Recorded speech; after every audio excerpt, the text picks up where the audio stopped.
In this episode of Film Stock Reviews, I'm reviewing episode 4 of Peacemaker, titled The Choad Less Traveled. Now, I do want to say that the titles of these episodes is really, really funny, and they do make sense, and the title of these episodes are in this episode. So I just want to get that out of the way, because if you're confused, then don't be, because it's really, really funny. Now, basically, after the events of the third episode, the team captures Judo Master and takes him back to headquarters, where they tie him up in restraints after Economist, did what he did and captured Judo Master, which he's boasting about, which is great. And after that, Vigilante drives Peacemaker back to his home in order to retrieve more equipment. And as he does that, he finds out that his father is in jail. The White Dragon is in jail. So he goes to his father to speak to him about things and actually tell him the secret of what happened and how he got into jail.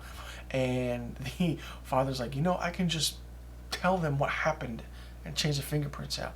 So basically he does that, and it's a really good scene and good episode between the actors of Robert Patrick and John Cena, because the dynamic and the chemistry that these two have is really, really good and really, really fun to watch. Especially Robert Patrick, as he is, you think he's over the top, but no, that's the character he's playing, which is really, really good. And John Cena is on par with every level, with every actor in this series, and it's fun to watch. So after that, we find out that Adebayo, or Elota, and Vigilante are speaking outside of the prison, and basically Leota kind of puts something in Vigilante's head about a thought where, okay, if you get into the prison, you can kill Peacemaker's father, and this will all be over. So Peacemaker goes off, and then we find out that he does get himself into jail, and he does try and kill Peacemaker's father, and that's an interesting scene. And the whole leading up to that context was a really, really fun and really, really interesting, so to speak. After that all happens, Adebayo gets a call from Economist saying that Judo Master has escaped.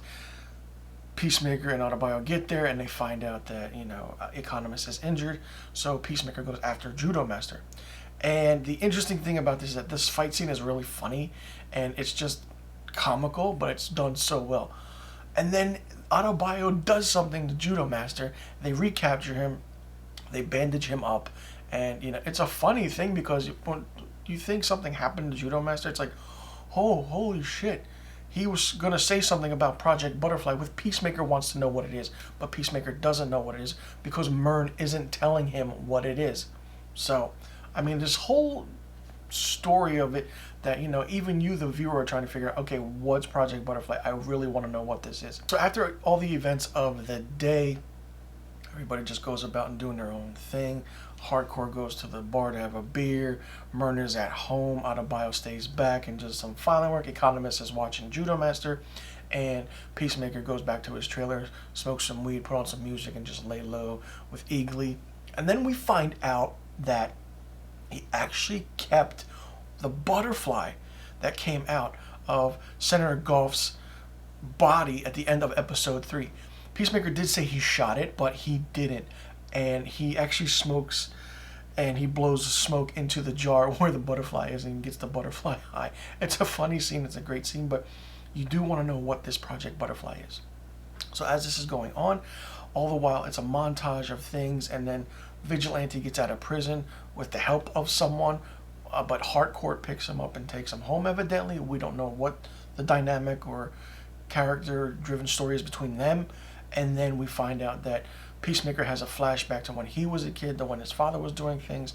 He had a brother who evidently died, and that's a whole nother story. Basically, when the father and Peacemaker were speaking in the prison, they said that White Dragon was like, listen, hey, I liked your brother better than you. So it's like, the father's just giving it to Peacemaker all like crazy. But then, after a while, Adebayo finds something out, and she calls Myrn. Myrn's like, okay, I'll be there in a second. And then the big reveal in this 4th episode is that the secret that Myrn was keeping from everybody, and I don't think anybody knows, and it's just shocking and interesting, and I didn't expect it, but it's a really, really good ending, and it was crazy. This show is really, really fun to watch. It's really, really good.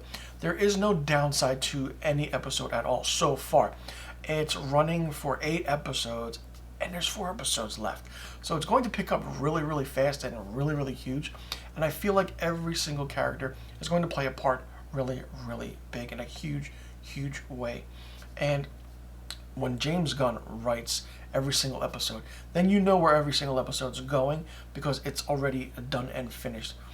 He wrote every single episode, but he directed certain episodes. So it's going to be interesting to see what happens with how this story plays out, because I do like when the supporting characters in a movie like Harcourt or Economist were in the Suicide Squad, but you really didn't get to know much about them. But then when they're the main character in a TV series like Peacemaker, it's really good to see because you can really flesh out each character and each story one by one, which is always really good in a TV series, especially that's based off of a movie, which the movie was fantastic, the Suicide Squad, much better than the other Suicide Squad movie. And then this becomes a spin-off of, this Peacemaker show. So it's really good. John Cena's on his own, and he's sticking to his acting, which is really, really fun and fantastic. And I really enjoyed this episode a lot. Of course, whenever the opening credits scene plays, I don't skip it. I watch it because it's so freaking phenomenal that it's just hilarious. It's really, really good and really, really fun. But I'm curious to see how everything happens, how certain DC characters come in. The mentions of Superman and Batman and the rogue galleries for Batman is hilarious. The old man, the neighbor, mentions Joker, Riddler, Penguin, I think Catwoman, I believe, in this episode by saying, "Oh, the Batman has a rogue gallery of villains. What do you have?" He says to Peacemaker. It's a really great dynamic and episode. It's really, really fun.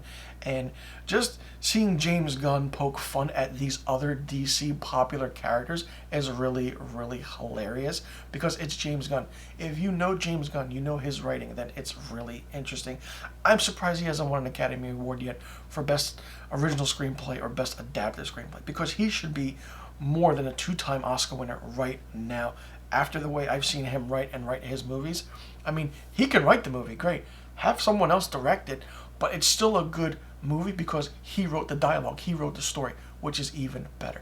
Fantastic show so far. I love it, and it's one of my favorites, and it's probably in my top 10 right now of 2022, which is saying a lot. Let me know in the comment section below what you thought about episode 4 of Peacemaker, titled The Choad Less Traveled. Did you like it? Did you not like it? What did you think of it? And if you haven't seen Peacemaker yet, will you be checking it out now? And what do you see happening in the rest of the season? Let me know in the comment section below, and I'll see you guys in the next review video.